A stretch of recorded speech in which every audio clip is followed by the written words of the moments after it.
on overtime. Is it the case if you work the hours you get paid for it, or are you fed up with your colleagues taking all the extra hours?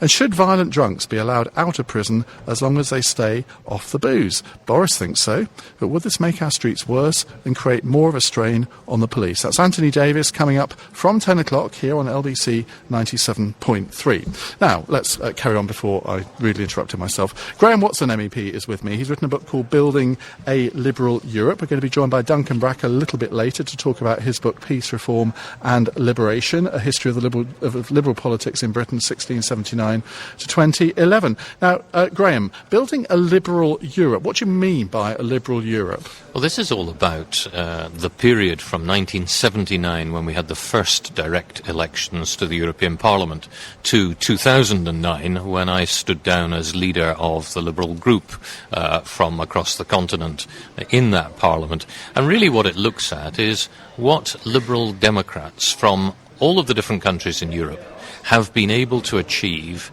through the European Parliament, also through the European Commission, because we've had many commissioners who've come from the Liberal family, through the Council of Ministers, because on many occasions the Council of Ministers has been led by a country with a Liberal-led government, and in the various other European fora that you find.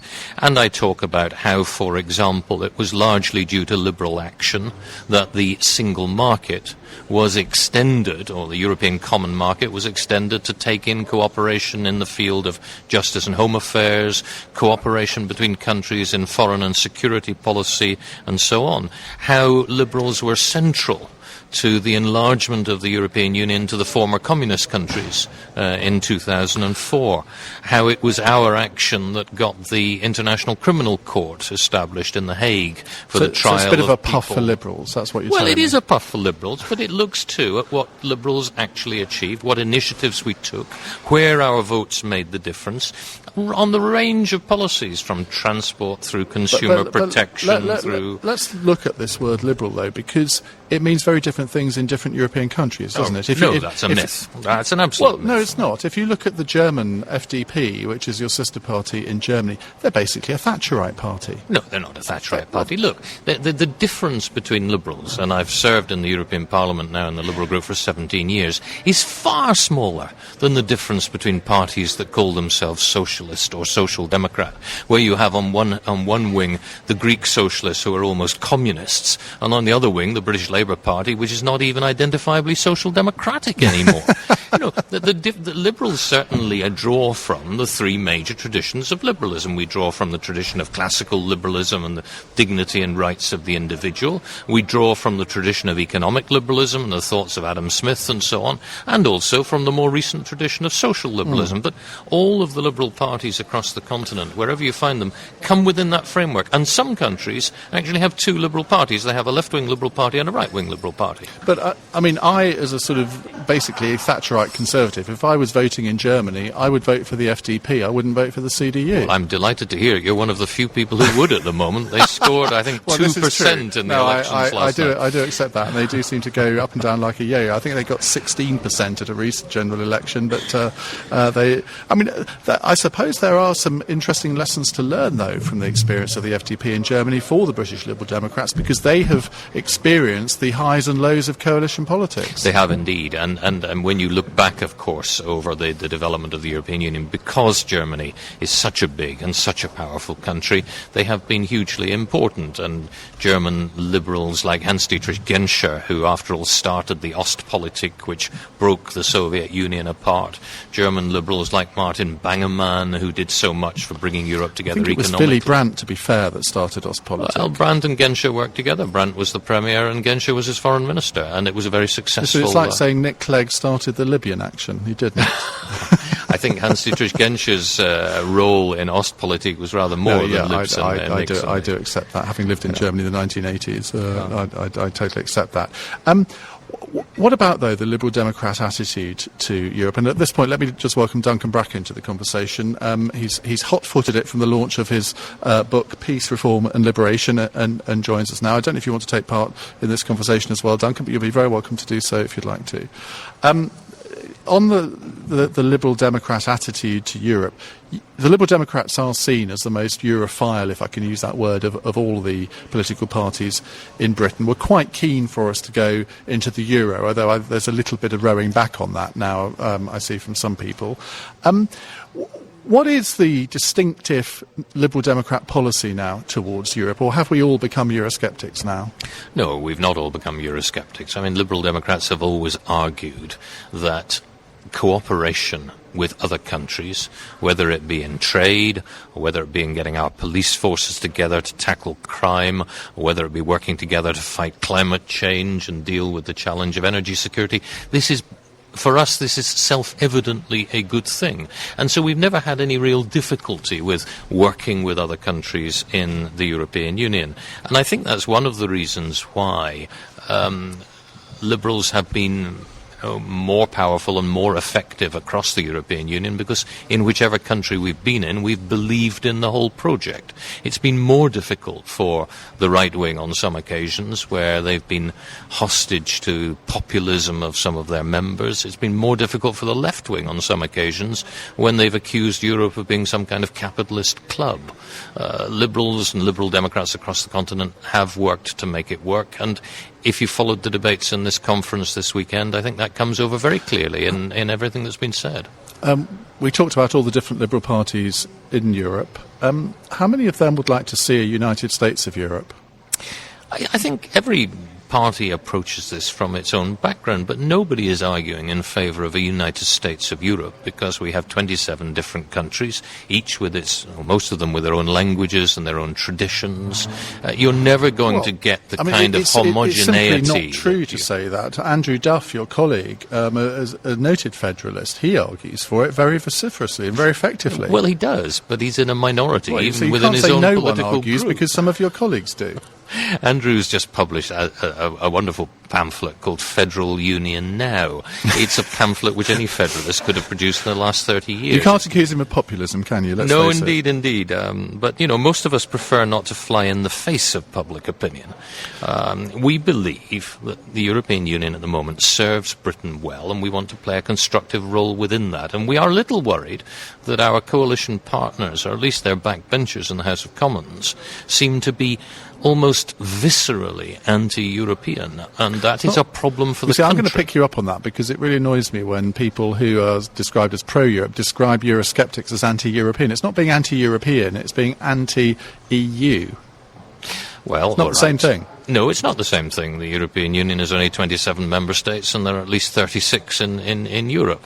But it takes in the majority of member states, and it has been the mainstream of European political development. Countries like Norway and Iceland have decided to stay out. Iceland now wants to join. Croatia now wants to join. Duncan Brack, place us in some historical context. I mean, the liberal attitude to Europe. What was Mr. Gladstone's attitude to Europe?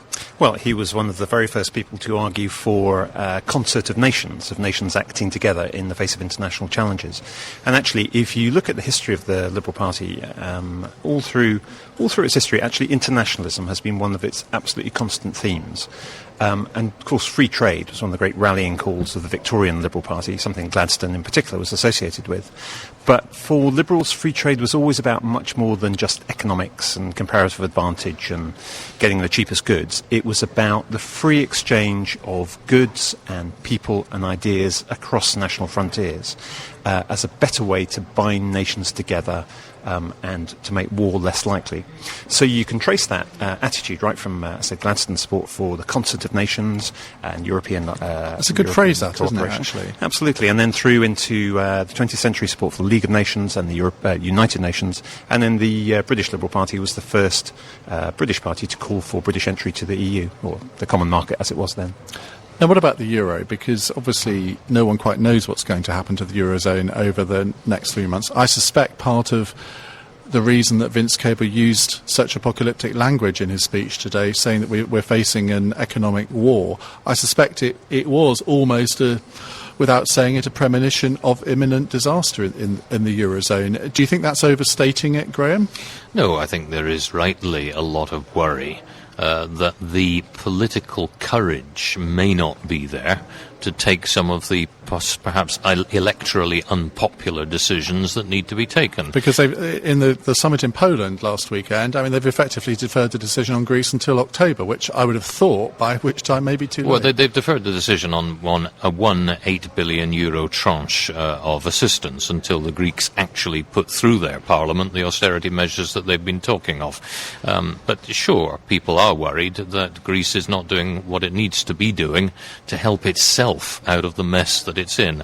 And I think that's why the German taxpayer particularly is not willing to bail out Greece at any cost. But the decision was taken in the cabinet in Germany in January that the Eurozone has to stay together and it has to work. Now, just before we come on to talk about Duncan's book, you are MEP for South West England and Gibraltar. Now that I think I'd quite like to be an MEP for Gibraltar.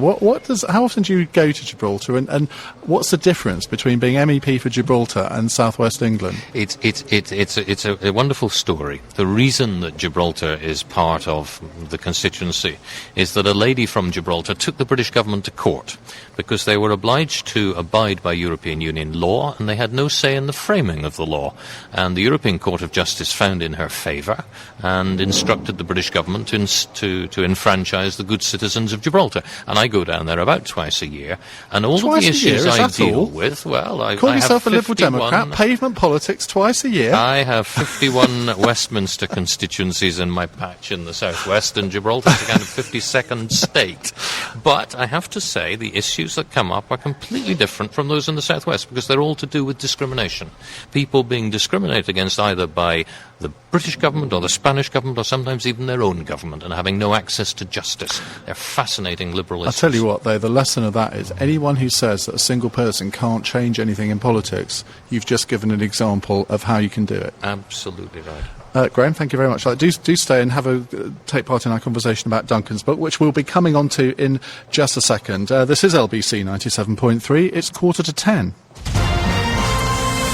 And Alan Joyce has the LBC Travel. Thanks, Ian. Well, an update firstly on the trains. And London Overground are suspended between Clapham Junction and Willesden Junction because of a faulty train at Shepherd's Bush.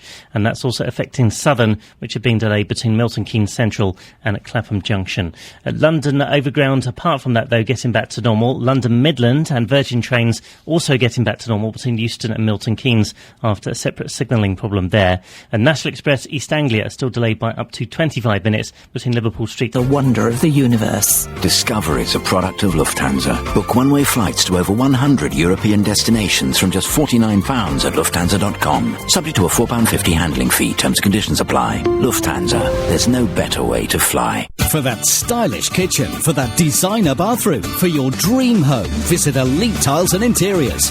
At Elite Tiles, we offer a huge range of tiles, wood flooring, exquisite bathrooms, state-of-the-art kitchens and granite worktops, all at low, affordable prices. And with our exclusive kitchen and bathroom design teams, find everything you need under one roof. Elite Tiles, massive choice, fantastic savings. Visit Elite Tiles and Interiors at Staples Corner near Brent Cross or call 020 8202 1806.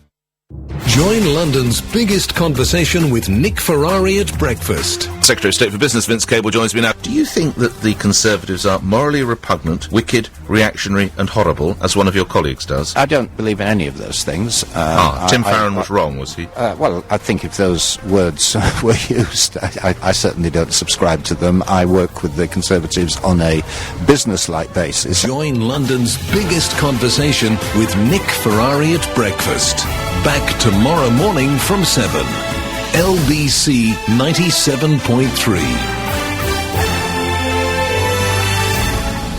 In 11 minutes' time, Anthony Davis will join you until 1 a.m. But before then, we're going to continue with the LBC Book Club, a slightly shortened version of our normal hour tonight. But we've been talking to Graham Watson about his book called Building a Liberal Europe. We're now going to turn to another book, a very weighty tome called Peace, Reform and Liberation, A History of Liberal Politics in Britain, 1679 to 2011. Duncan Brack is the co-author, or I should say co-editor of the book, shouldn't I? Now, Duncan, liberal politics in 1679. I mean, I can just about, I could hold a relatively intelligent conversation about liberal politics in the 19th century, but 1679? Absolutely key date. And one reason we wanted to publish this book, because there are a few other single-volume histories of the party, the Liberal Democrats and its predecessor party, the Liberal Party, around, but none of them go back as far as the 17th century. And actually, there are really important liberal roots. In fact, we could have gone back further than 1679 into the English Civil War. And when you started having the concepts of the rights of the individual, and in particular the rights of Parliament against the monarchy. And 1679 was the beginning of the exclusion crisis, which ultimately led to the Glorious Revolution and the overthrow of the absolutist Stuart monarchy and the triumphant assertion of the rights of Parliament over the monarchy, which meant Britain became a constitutional monarchy, whereas most other European countries stayed as absolute monarchies. The exclusion crisis. You've lost me already, I'm afraid. You need to read the first chapter. It was about the arguments about whether James II should follow Charles II as a Catholic king. Obviously, a lot of the political debates then were about religion. But the Whigs, the group that later became known as the Whigs, which are one of the kind of ancestral groups of the Liberal Party, came together to, as I said, assert the rights of Parliament against the monarchy. And that transmuted itself into concepts like the right of property, the right of freedom of conscience, the right of freedom of religion, freedom of thought, all really important ancestral sort of themes in liberal politics. How are they different to themes of conservative politics? Because I would say that they were applicable to conservatism as well. Well, of course, the Tories, then the opposition to the Whigs, were absolute defenders of the monarchy and the kind of divine right of succession and the rule of the elite over the people. Not that I'm pretending the Whigs were particularly democratic. I mean, this was very much a quarrel between aristocrats. But you can see in time the Whigs, particularly as the monarchy came to rely on finance to fight its wars, the Whigs and then later the Liberals became associated increasingly with the industrial middle classes, the financiers, whereas the Tories stayed associated with the landed classes, the kind of ruling aristocracy. And that sort of tension between the rising middle classes going right up to the 19th century and the upper classes very much defined the Tory-Liberal contest at that period. So when did Whigs become Tories? When did Whigs become Liberals? And why? Yeah, we date the key date to a meeting in June 1859 in a place called Willis's Rooms in King Street in St James, just off St James's Square, where three parliamentary factions, Whigs, Radicals, as they were known, and Peelites, followers of the former Conservative Prime Minister Peel, who had split his party over the repeal of the Corn Laws and the whole issue of free trade. Those three factions came together to overthrow a minority Tory government.